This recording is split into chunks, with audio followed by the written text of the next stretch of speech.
So, your vice president, Kamala Harris, went to Fox News today and did an interview. We all know that it was going to be hostile from the get go, but I feel that her people felt that she had to do it because we've seen Donald Trump go into the ops territory for town halls and interviews, and in the environment was hostile, but they wasn't afraid to do it. Kamala Harris was going to places that were throwing softball questions. And I don't like to use the word softball because softballs hurt. I've seen softball hit people and knock them out, break bones. So I really like to use the word softball, more like maybe more of a tether ball or a badminton set, something like that. Badminton net, something like that. Anyway, you know, recently I was asked by someone close to me, why am I on Vice President Kamala Harris's head so hard? And I told him, well, basically, I'm on the Democrats because number one, they are supposed to be our party, the party of the Freedmans, right? And we've been riding with it for a long time. And I think probably would have kept going with no kind of bumps in the road if it wasn't for an Asian hate crime bill, uh, bills and policies for the LMNOP communities, uh, people starting to realize that America is sending billions of dollars to other countries just out the blue, just up and say, hey, let's send money over there. But yet, when Freedmen's ask for reparations or, or things that can help them, start a business, getting the same opportunity and resources that other groups get. And we're still no matter what we do, we're at the bottom of the list when it comes to financial or government assistance or what have you, or like I say, resources. I think a lot of people woke up and said, hey, it's time for y'all to do something. If y'all don't do something, then we're gonna have to call you out. And I mean, that's what you do to family, right? Because like I say, the Democratic Party is supposed to be our party. That's what you do to family. You call your family out worse than you call anybody else out because you demand and you expect more from those that are close to you, right?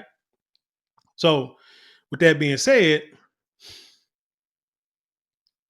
we want, like I said, a lot to be done by the Democratic Party. So, I mean, call us. I don't know. You can call us whatever you want to call us, but it's only right. It's only right, right? So, if Joe Biden was still there and they hadn't sent him to the old folks' home, then shoot, he would have got that work too. He would still be getting that work now. But unfortunately, Kamala Harris, she got thrust into the spotlight real quick. So now, I mean, it's all on her now. It's she gonna have to get it. And I sure hate it for her, her being a woman and things like that.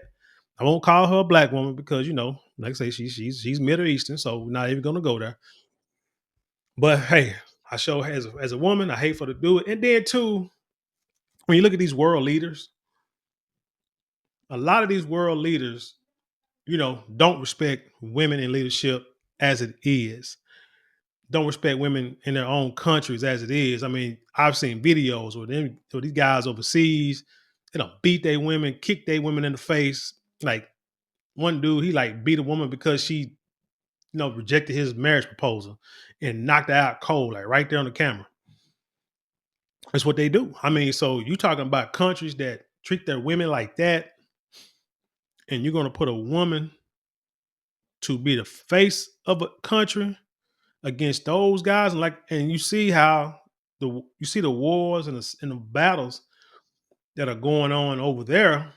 How you think they're gonna treat her when she try to come up there with all that cackling and laughing and being goofy and looking half drunk, trying to act like she, thinking she gonna run something and gonna tell them men over there something, like gonna tell them what to do or how things going. They're not gonna take her seriously.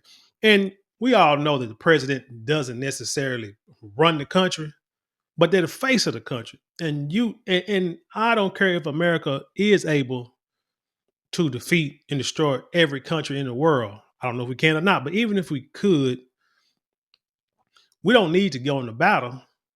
We don't need to entice people to want to get in the battle.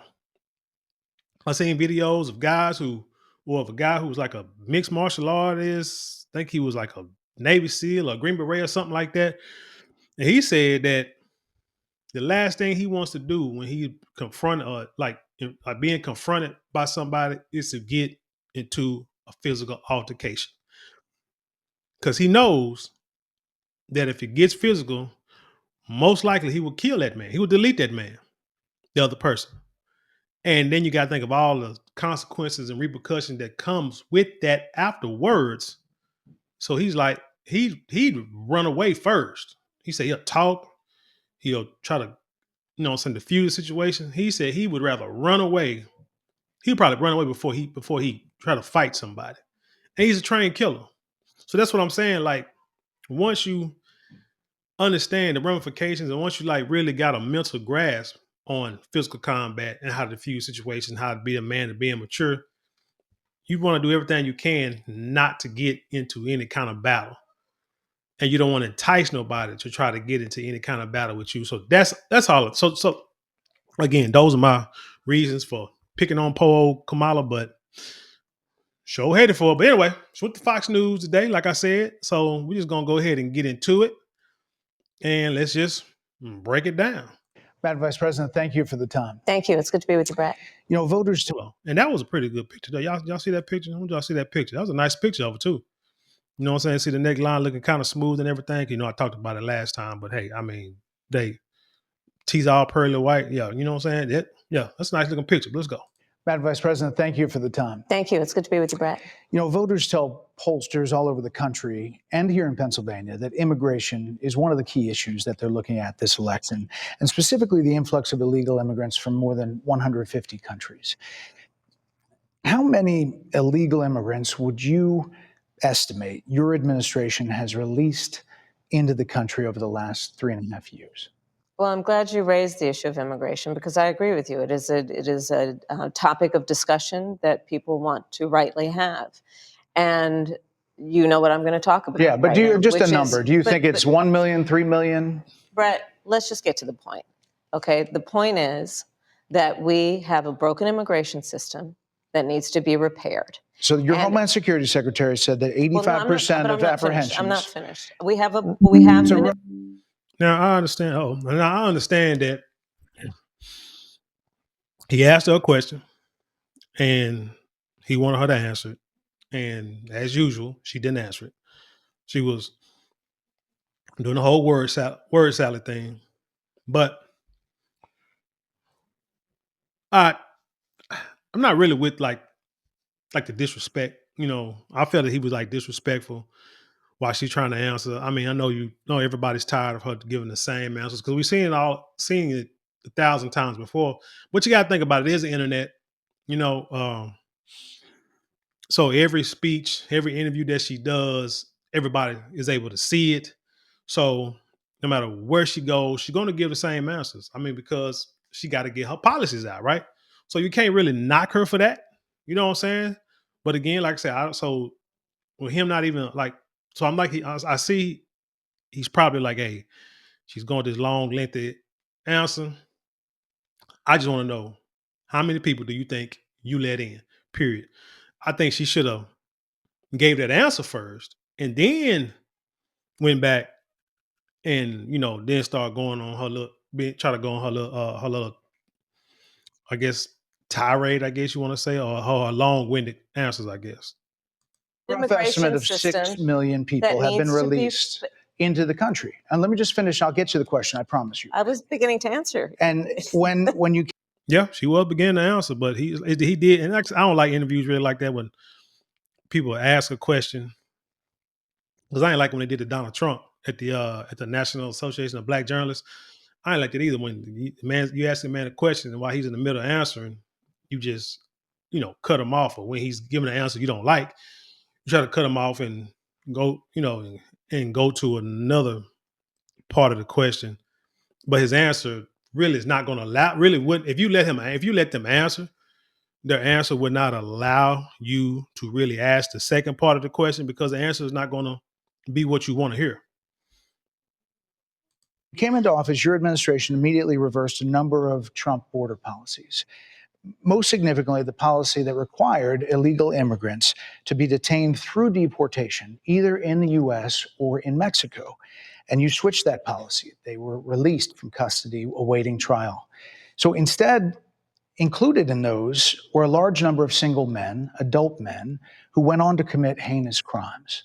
So, looking back, do you regret the decision to terminate Remain in Mexico at the beginning of your administration? At the beginning of our administration, within practically hours of taking the oath, the first bill that we offered Congress, before we worked on infrastructure, before the Inflation Reduction Act, before the Chips and Science Act, before the bipartisan Safer Communities Act, the first bill, practically within hours of taking the oath, was a bill to fix our immigration system. Yes, ma'am. It was called the U.S. Citizenship Act of 2021. Exactly. It was essentially a pathway to citizenship for the... Yes, ma'am. May I finish? Now, I looked that bill up, the U.S. Citizenship Act of 2021, and here's what it says, just real quick. This is on vox.com. It talks about the new Biden-backed immigration bill explained. This is from February 18th, 2021. And it says Democrats in Congress introduced a comprehensive immigration reform bill on Thursday, crafted around the priorities President Joe Biden articulated on his first day in office, including a path to citizenship for an estimated 10.5 million undocumented immigrants living in the U.S. So when this bill was written, there was about 10.5 million immigrants in the U.S., but in the past 3 years, they've let that many in, all willy-nilly. You think that was right? It said if passed, the long-anticipated bill known as the U.S. Citizenship Act of 2021 will mark the most sweeping reform of the U.S. immigration system since 1986 and will be a rebuke of former President Donald Trump's nativist agenda. Now, they said when they got in office, they were going to repeal and reverse everything Donald Trump did, even if it made sense. They was going to do it. But this didn't make sense. It says, what does it say? It says the centerpiece of the bill is an 8-year path to citizenship for undocumented immigrants who arrived in the U.S. prior to January 1st, 2021. Includes provisions that would address the underlying causes of migration, expand the number of available visas and green cards, invest in technology and infrastructure as ports of entries on the border, remove obstacles to asylum, ensure protections for immigrant workers. It said noticeably absent from the bill are provisions that will promote the kind of border security and interior enforcement measures that Republicans have long sought. For example, previous Republican proposals would have boosted funding for the construction of the border wall, which Biden said they weren't going to do no more. They weren't going to keep building. Made it a crime to be present in the U.S. without authorization, because they got that catch and release, which is why a lot of these people are committing crimes, and multiple crimes, getting arrested, detained, and then released. And required children to be indefinitely detained together with their parents while they face deportation proceedings. Amazing. Now, they try to say that Donald Trump tried to separate families that's coming across the border. But the Republicans, as you see, want the parents and the kids to stay together. It says some Republicans have already warned the bill would return to the radical left-wing policies that will incentivize illegal immigration and promote an unending flood of foreign nationals into the United States. So amazing. Here's the thing. There's a saying I've been told, growing up, that you don't quit a job unless you got a job. You don't destroy something or get rid of something unless you got something better. Don't complain unless you got a way to fix it. They thought that we're going to get rid of Trump's bill so that then they would have to pass this bill, this silly bill. And Republicans are like, they would have went along with it if you'd have just made the border more secure. But for whatever reason, they didn't want to do it. Like I said, I mean, I think they just did it just try to undermine Donald Trump, which is quite possibly true. But that's pretty much that bill for the Citizenship Act of 2021. So don't let the word salad fool you. Finish responding, please. But you have to let me finish. You had the please. White House and the House and the Senate, I'm and in they the didn't middle bring up of that bill. responding to the point you're raising, Okay. and I'd like to finish. Yes, ma'am. We recognized from day one that, to the point of this being your first question, it is a priority. Oh, so back what I was saying. If you didn't like Trump's bill, but you had nothing better, and the Republicans already knew before you even tried to put it before Congress, we're not going to pass it. Why didn't you leave Donald Trump's border bill intact until y'all could come up with something better? Because that's like the reason why you left the tariffs intact and you didn't do anything better because, it's about that bread. Donald Trump left your Obamacare intact because he said he's going to have something cheaper, more affordable, and better than Obamacare. But it never happened. But Obamacare is still here. See, that's what you call people who got usually a little maturity, not really going off emotion because you upset because Donald Trump messed up your war money. But we'll get into that in a minute. For us as a nation and for the American people. And our focus has been on fixing a problem.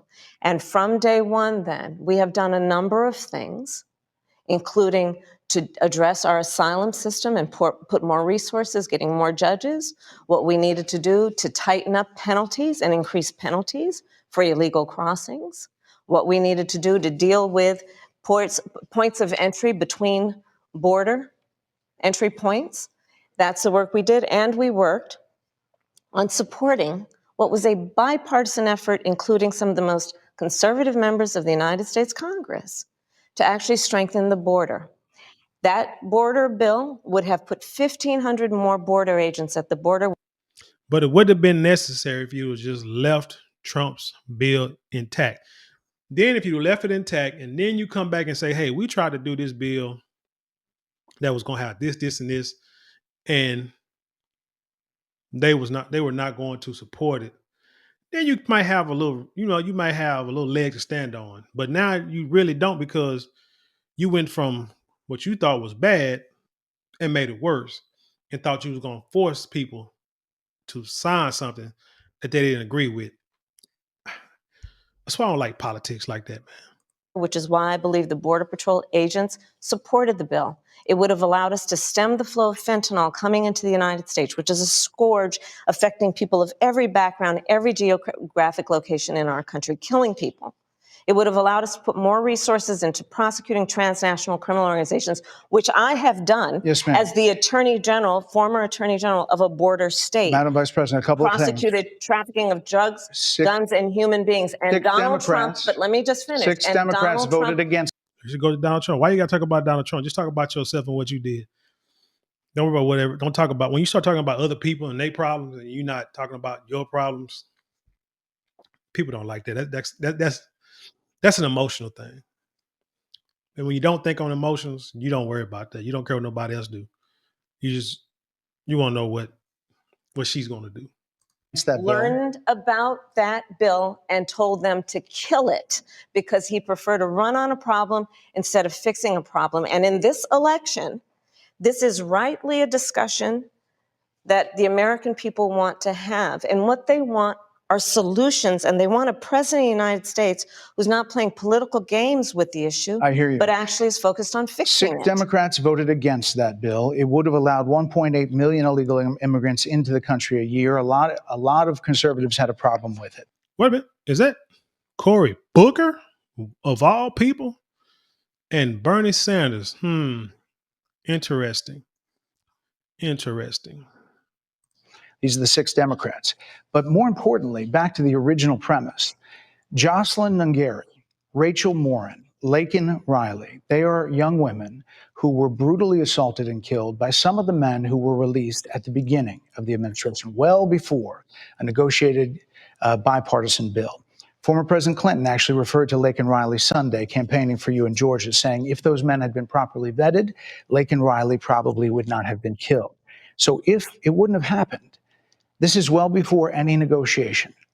This is well before Donald Trump got involved in the politics. This is a specific policy decision by your administration to release these men into the country. So what I'm saying to you, do you owe Brett, those I think it's families really, I think an apology?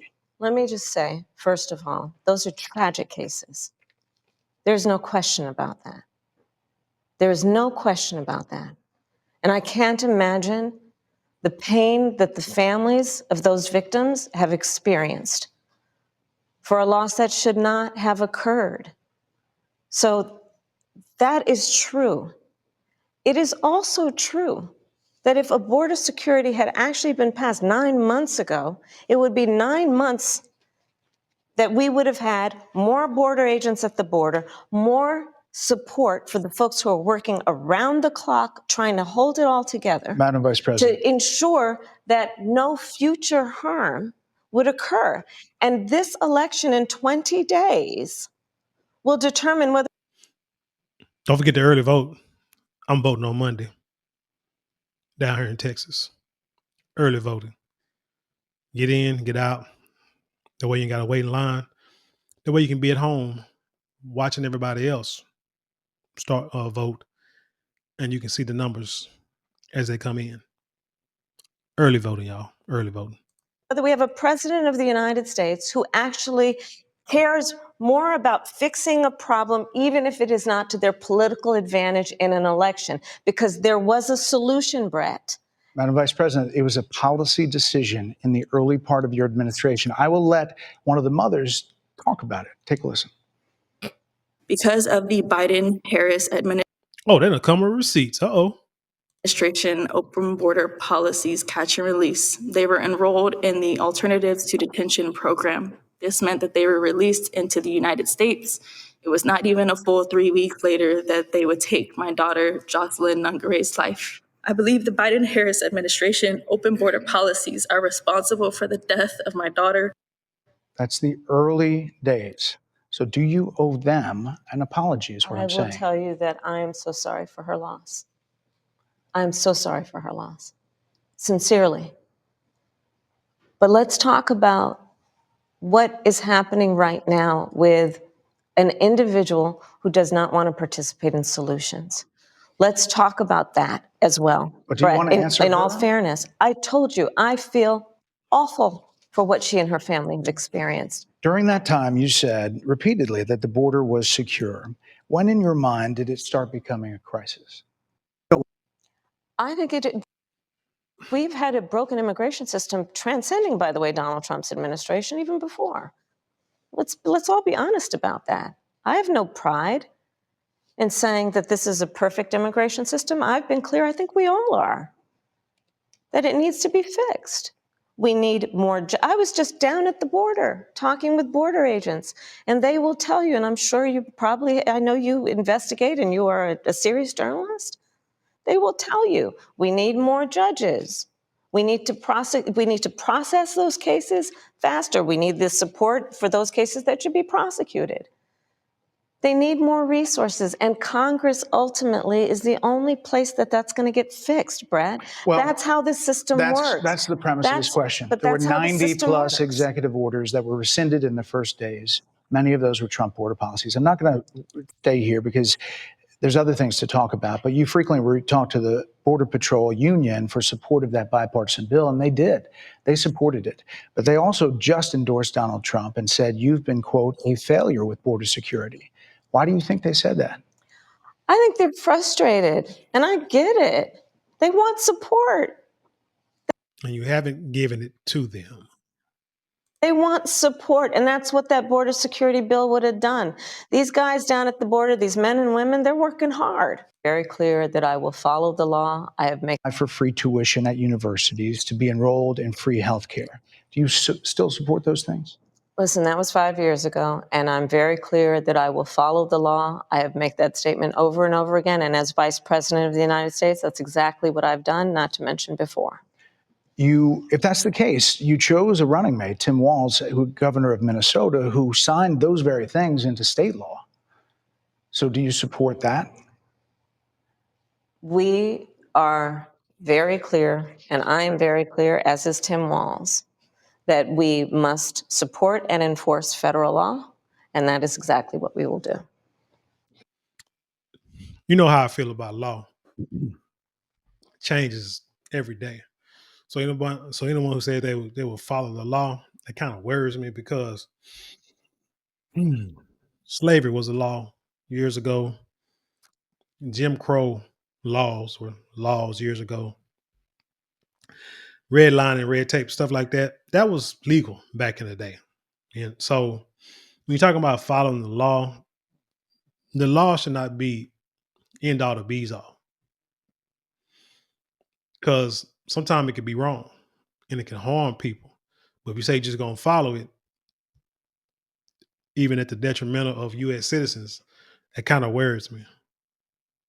So decriminalizing border crossings, like you said in 2019. I do not believe in decriminalizing border crossings, and I've not done that as vice president. I will not do that as president.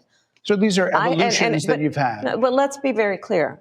I'm the only person who's running for president who has prosecuted transnational criminal organizations, from the Sinaloa cartel to the Guadalajara cartel to people who have trafficked in guns, drugs, and human beings. I have spent a significant part of my career going after people who present a threat to the safety of the American people and cross our border with the intent of doing us harm and cross our border illegally. And I will do that work as vice president. I take that work quite seriously. Didn't do it as the borders are, though. This is a time when voters, especially here in Pennsylvania, are inundated with commercials and ads. They just want it to stop because it's every commercial. But many of them add noise, but a few of them seem to break through. This particular one from the Trump campaign has gotten a lot of attention. Kamala supports taxpayer-funded sex changes for prisoners. Surgery for prisoners. Every transgender inmate in the prison system would have access. So are you still in support of using taxpayer dollars to help prison inmates or detained illegal aliens to transition to another gender? I will follow the law. And it's a law that Donald Trump actually followed. See, like I said, I don't like when they say that I'll follow the law, follow the law, because sometimes the law ain't right. You're probably familiar with, now it's a public report, that under Donald Trump's administration, these surgeries were available on a medical necessity basis to people in the federal prison system. And I think, frankly, that ad from the Trump campaign is a little bit of like throwing stones when you're living in a glass house. The Trump aides say that he never advocated for that prison policy and no gender transition surgeries. You know what? You got to take responsible for what happened in your administration. Yeah. She's right about that. I mean, when you the boss, you got to take responsibility for what happens under your watch. You know what I'm saying? Went through that in management before. No matter what, you can try all you want to stop people from doing stuff, but you can't make nobody do anything right. You can't make anybody do anything. So if they do something under your watch and you didn't approve of it, in the end, they're gonna come after you. Yeah, no surgeries happened in this presidency. It's in black and white. Would you still advocate for using taxpayer dollars for gender reassignment surgeries? I will follow the law, just as I think Donald Trump would say he did. You would have a say as president. Like I said, I think he spent $20 million on those ads, trying to create a sense of fear in the voters, because he actually has no plan in this election that is about focusing on the needs of the American. But yet the Democrats are pushing fear also. Now, this is politics on both sides now. They're pushing fear that Donald Trump is a tyrant, what is it going to be, a dictator. He's going to put us back in chains. Those are fear tactics. But what's funny is she talked about $20 million for an ad story came out recently that said that she is being funded by maybe publicly funded by more billionaires than Donald Trump. She has like 75 and he has like 43. But then I also saw a story where how was that woman name? The one that just bought the Mavericks. They're trying to get the casino down here in Texas, down in Dallas. That she just, over the last year done gave over $100 million to the Republican super PAC. So anyway, so yeah, $20 million on an ad, and you got billionaires who putting in hundreds of millions of dollars into your campaign. Man, that's a drop in the bucket. You should have said he spent $20 million on an ad, but could have gave that money to, to the citizens to, help with the hurricane issues over there in Florida and North Carolina. American people. Whereas at $20 million on that ad, on an issue that, as it relates to the biggest issues that affect the American people, it's really quite remote. And again, his policy was no different. Look at where we are, though. They say on plans for the American we'll people, I'm offering a plan to deal with affordable housing. Hey, you got to put your policies out there, because oh boy is not going to let you do that. He's going to hit you with these hard questions that you refuse to answer on other platforms. So he's not going to really let her tell her policies. So I mean, yeah, like I said, we've heard it 1,000 times, but this may be the first time that you may have heard what she's got to say. Offering a plan to deal with what we need to do to strengthen small businesses, which are the backbone of America's economy. I am offering a plan that is about taking care of young parents and giving them the support they need. My plans for the economy will strengthen the economy, as have been reviewed by 16 Nobel laureates, Goldman Sachs, Moody's, and recently the Wall Street Journal, which have all studied our plans and have indicated my plans for our economy would strengthen our economy, his would make them weaker, Why do you would think ignite more people inflation, say, and I got subscription to the Wall Street Journal. You need to get one too. Right now, they do ads where they can get like the first few weeks for like $1. So I mean, you can't beat that. It's a lot of, man, hey, there's some good stuff on it. Matter of fact, I got a video I'm going to do. Has nothing to do with the elections, but it has everything to do with the wars overseas. We get upset, talk about how America is sending all this money overseas and why they're not giving it to the American people. But I mean, you got to realize there's money involved. They're sending money. They're giving money to Israel so Israel can buy the weapons from us and the intelligence and the technology from us. Go figure. But I said the story I'm going to do is it's more about the drones and the AI and all that kind of stuff. But anyway. Invite a recession by the middle of next year. Those are the facts. Why do you think more people say they trust him on the economy than they trust you? I think that when you look at an analysis of our plans for what we would do as president of the United States, it has been clear to those who study and understand how economic policy works that moving forward, because I do believe the American people are ready to turn the page on the divisiveness and the type of rhetoric that has come out of Donald Trump. People are ready to chart a new way forward, and they want a president who has a plan for the future and a plan that is sound and will strengthen our country. My plan for the economy does exactly that. His plan would be, again, to give tax cuts to billionaires and the biggest corporations in our country and blow up our deficit. It's interesting you said turn the page, Madam Vice President. You were asked on 2 different shows last week what, if anything, you would do differently than President Biden. Here's what you said. Would you have done something differently than President Biden during the past 4 years? There is not a thing that comes to mind in terms of, and I've been a part of most of the decisions that have had impact. Under a Harris administration, what would the major changes be and what would stay the same?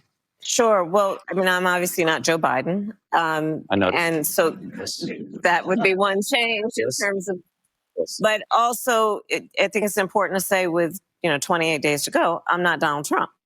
So you're not Joe Biden, you're not Donald Trump, but nothing comes to mind that you would do differently? Let me be very clear. My presidency will not be a continuation of Joe Biden's presidency. And like every new president that comes into office, I will bring my life experiences, my professional. I'm sorry, but I don't believe that, because here's why.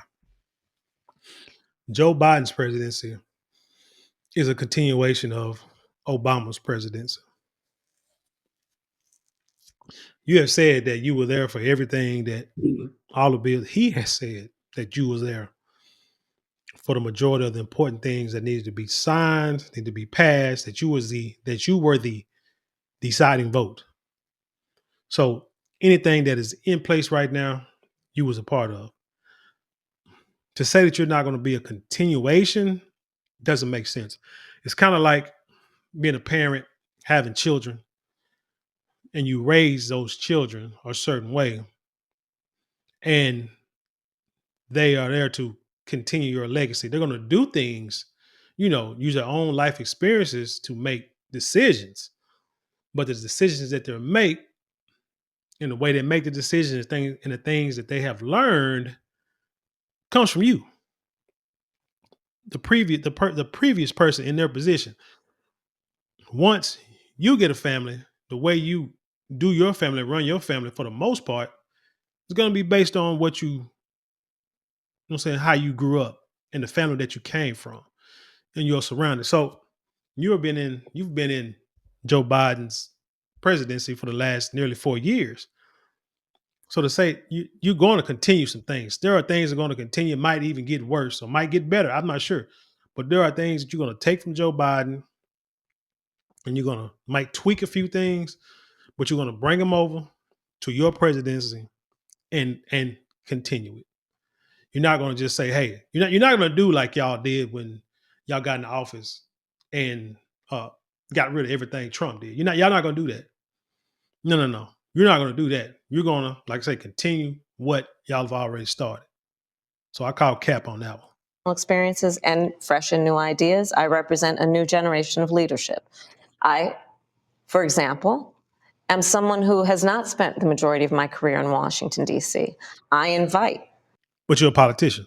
Ideas, whether it be from the Republicans who are supporting me, who were just on stage with me minutes ago, and the business sector, and others who can contribute to the decisions that I make about, for example, my plan for increasing the supply of housing in America and bringing down the cost of housing, addressing the issue of small businesses, which is about working with the private sector to bring more capital and access to capital to our small business leaders, including my plan for a $25,000 down payment. And see, that's what I mean. Like, they already had I believe like a $10,000 down payment bill, or something happened that they wanted to pass, and so now she just raised it to like 25,000. Even the child credit for $6,000, well, hell, it was $3,000. So it's the same thing. So it's just like I said, you're not going to be different. You might just tweak what's already there, either make it better or make it worse. But you're not going to be totally different than Joe Biden. So like I say, I call cap on that.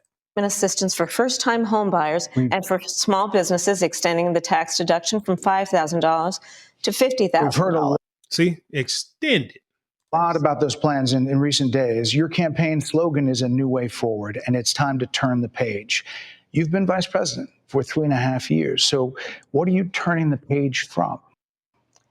Well, first of all, turning the page from the last decade in which we've been burdened with the kind of rhetoric coming from Donald Trump that has been designed and implemented to divide our country and have Americans literally point fingers at each other. Rhetoric and an approach to leadership that suggests that the strength of a leader is based on who you beat down instead of what we all know. The strength of leadership is based on who you lift up. The strength of an American president, which is one who understands that the vast majority of us have more in common than what separates us. Madam Vice President, more than 70% of people. That is about turning the page on rhetoric that people are frankly exhausted of, Brett. More than 70% of people. Is she talking about Trump or is she talking about Biden? Because Trump is not in office, so that page is already turned, right? Tell the country is on the wrong track. They say the country is on the wrong track. If it's on the wrong track, That track follows 3.5 years of you being vice president and President Biden being president. That is what they're saying, 79% of them. Why are they saying that? If you're turning the page, you've been in office for 3.5 years. And Donald Trump has been running for office. But you've been the person holding the office. Come on. Madam You Vice and I President. both know what I'm talking about. You and I both know what I'm talking about. I actually don't. What are you talking about? What I'm talking about is that over the last decade, But people you're the have lever of become, power. but listen, over the last decade, it is clear to me, and certainly the Republicans who are on stage with me, the former chief of staff to the president, Donald Trump, former defense secretaries, national security advisor, and his vice president, one, that he is unfit to serve, that he is unstable, that he is dangerous, and that people are exhausted with someone who professes to be a leader who spends full time. I'm not understanding how people are exhausted and he's not in office. That's what people are not getting. Why you keep talking about somebody who is not in office? Demeaning and engaging in personal grievances and it being about him instead of the American people. People are tired of that. If that's the case, why is half the country supporting him? Why is he beating you in a lot of swing states? Why, if he's as bad as you say, that half of this country is now supporting this person who could be the 47th president of the United States? Why is that happening? This is an election for president of the United States. It's not supposed to be easy. I know, but it's not supposed to be. It is not supposed to be a cakewalk for anyone. So are they misguided, the 50%? Listen, are they stupid? What is it? I would never say that about the American people. And in fact, if you listen to Donald Trump, if you watch any of his rallies, he's the one who tends to demean and belittle and diminish the American people. He's the one who talks about an enemy within, an enemy within. There is an enemy within. You got to be careful. Like I said, I'm going to do a video on the Wall Street Journal here soon. Talking about the American people, suggesting he would turn the American military on the American people. We asked that question to the former president today. Harris Faulkner had a town hall, and this is how he responded. I heard about that. They were saying I was like threatening. I'm not threatening anybody. They're the ones doing the threatening. They do phony investigations. I've been investigated more than Alphonse Capone. He was the greatest thing.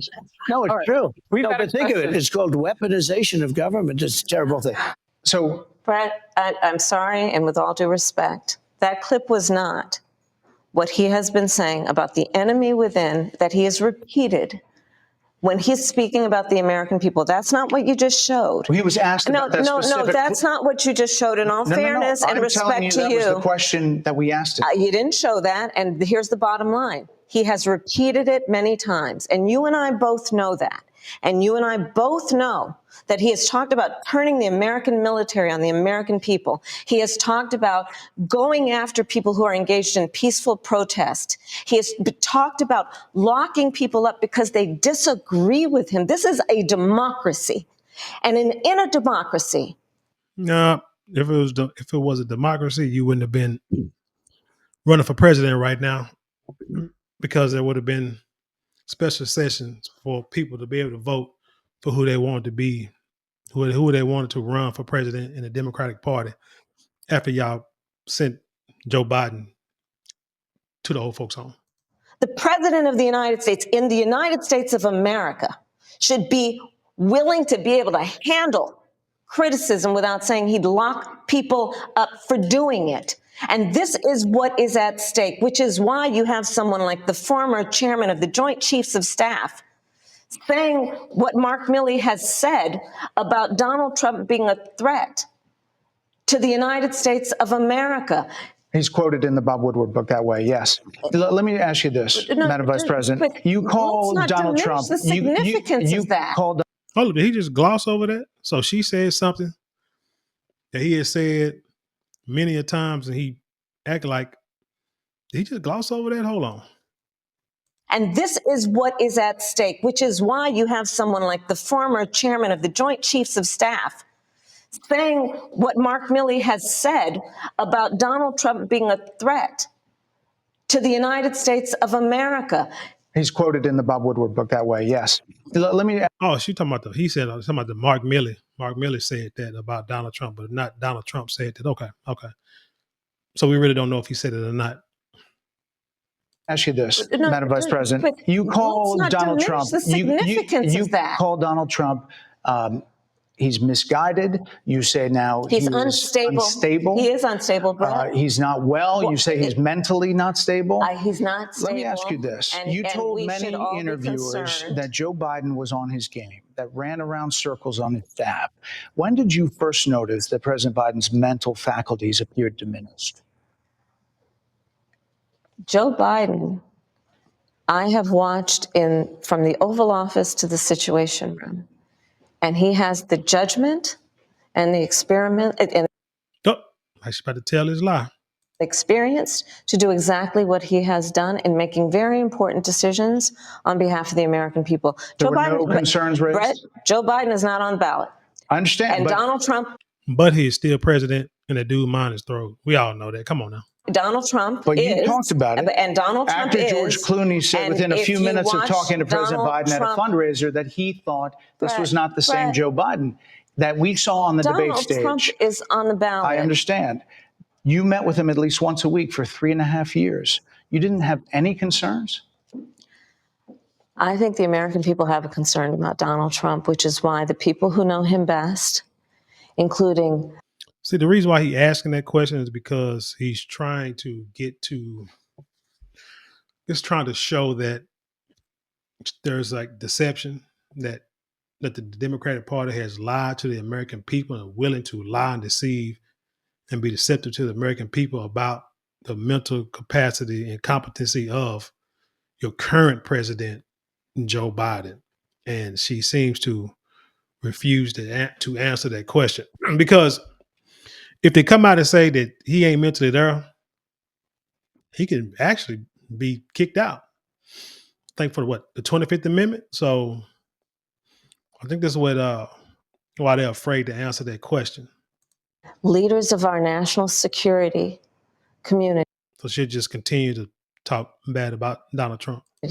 Have all spoken out, even people who worked for him in the Oval Office, worked with him in the Situation Room, and have said he is unfit and dangerous and should never be president of the United States again, including his former vice president, which is why the job was open for him to choose another running mate. So that is a fact. That is a fact. Madam Vice President, two more things. You were asked on 60 Minutes about the biggest threat that the world faces, that the U.S. faces. This is what you said. Which foreign country do you consider to be our greatest adversary? I think there's an obvious one in mind, which is Iran. Iran has American blood on their hands, okay? This attack on Israel, 200 ballistic missiles, what we need to do to ensure that Iran never...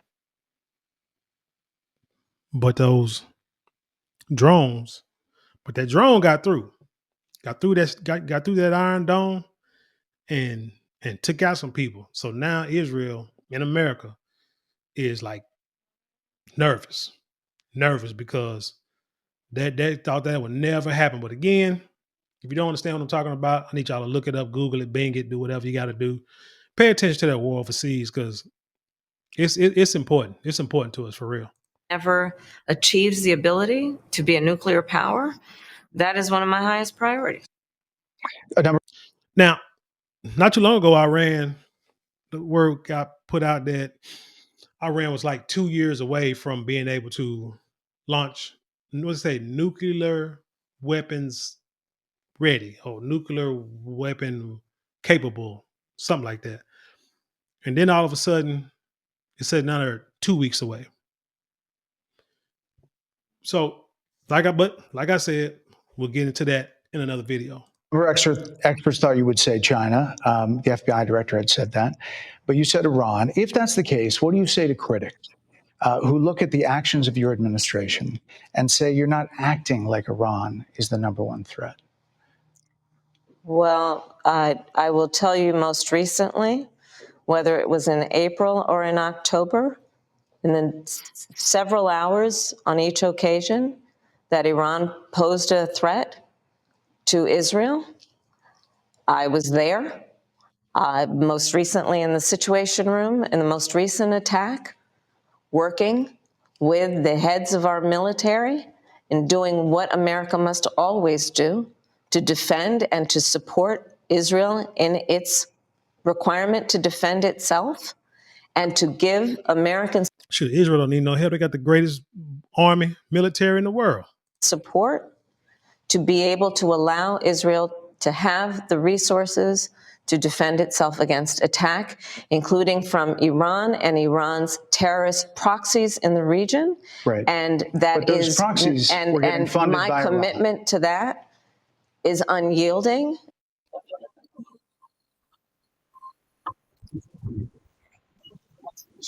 And unwavering. Critics just say that you either relaxed or failed to enforce sanctions on Iran, allowing all of this money to flow into Iran, like billions. Let's go back to Donald Trump, who pulled out of a deal that would have actually put Iran in check. The estimates and then in billions. It was during Donald Trump's that administration that Iran regime, that we had an American military base that was attacked, where American soldiers suffered traumatic brain injuries, and Donald Trump dismissed them as headaches, not to mention how Donald Trump has all of this money has treated and talked about America's military and military service people, calling them suckers and losers, Hamas, has diminished and the significance. We're talking over each other. I apologize. I would like that we would have a conversation that is grounded in full assessment of the facts, which includes, I think this interview is supposed to be about the choices that your viewers should be presented about this election, and the contrast is important. Yes, ma'am. And on the subject of Iran, I am offering what should be an important contrast that is presented for folks to make a decision that they feel. Who look at what the administration did and say and think differently. Madam Vice President, they're wrapping me very hard here. I hope you got to say what you wanted to say about Donald Trump. There are a lot of things. There's more to say. And I understand now why they, I guess why he did what he did. Like I said, I mean, although I still think it was like, at times disrespectful for him not to allow her to answer. But the thing about it is, she could be long-winded in her answers, and they only give him like 30 minutes, like a 30-minute interview. You got 30 minutes to, do what you need to do. So he got a lot of questions, need answers. So they really don't have time for the long-winded rhetorical answers that mean nothing and don't answer the question. So I understand now why he did the way he did it the way he did. There are a lot of things that people want to learn about you and your policies, and that's why I invite everyone to go to KamalaHarris.com, and you went there and saw that bullcorn plan for black men. There was nothing but. Anyway, I did a video on that yesterday. We'll see that I have 80 pages of policies that are quite comprehensive and should be accessible to anyone who would like to read them. And it includes what I intend to do about affordable housing, what I intend to do about small businesses, what I do. And that's why we invited you here our economy, to see where you were in 2019 and where you are now. America's military and ensure we have the most lethal and best fighting force in the world. Madam Vice President, and they're giving me a hard rap Well, here. I thank you for the time. I thank you for the time. It's good to Interesting, right? Like I say, she went into the hostile territory. You know what I'm saying? I'm sure she got what she thought she was going to get. And I think no different. So anyway, tell me what you think about this interview. I'm not sure if she was able to, do I think it made her look better or worse? I haven't really changed my mind about how I feel about her or how I feel about voting for any Democrats right now. Like I said, they got a lot to do. They got a lot to work on in order to gain the trust from a lot of us right now. But this is what we got. This is what we got to deal with. So in a couple of days, I'm going to the polls to vote. So I suggest you do the same if you can do it now. Oh, before you vote, make sure you do your research on your candidates. Don't just vote for the presidency. Do your local voting, do your Congress, do your senators. And if you feel either her or Trump are going to be good for the country, by all means, vote for one of them too. But whatever you do, don't sit on the couch. You know what I'm saying? Make your voice heard. Even if let's say the other candidate gets the popular vote, but the electoral college causes the other one candidate to win, at least they know popularity, like if that's a word, they'll know how you feel. And that way, by the time the next election come around, they'll hopefully make changes within the next 4 years. But anyway, like I say, tell me what you think about this story. Leave your comments below, share it with the world. Thank y'all for watching. Don't forget, if you want to support monetarily, you can give super thanks, super chats, or click on the links in the description box. Don't forget to like, share, comment, and subscribe. Those 4 things cost you nothing but maybe a couple of minutes out your day, but it means the world to us. And don't forget to go to either marlonmorale.com where you can get 10% off your first purchase. That's marlonmorale.com, or click the shop button below this video. And with that being said, I'll leave you in peace, and I'll see you on the other side.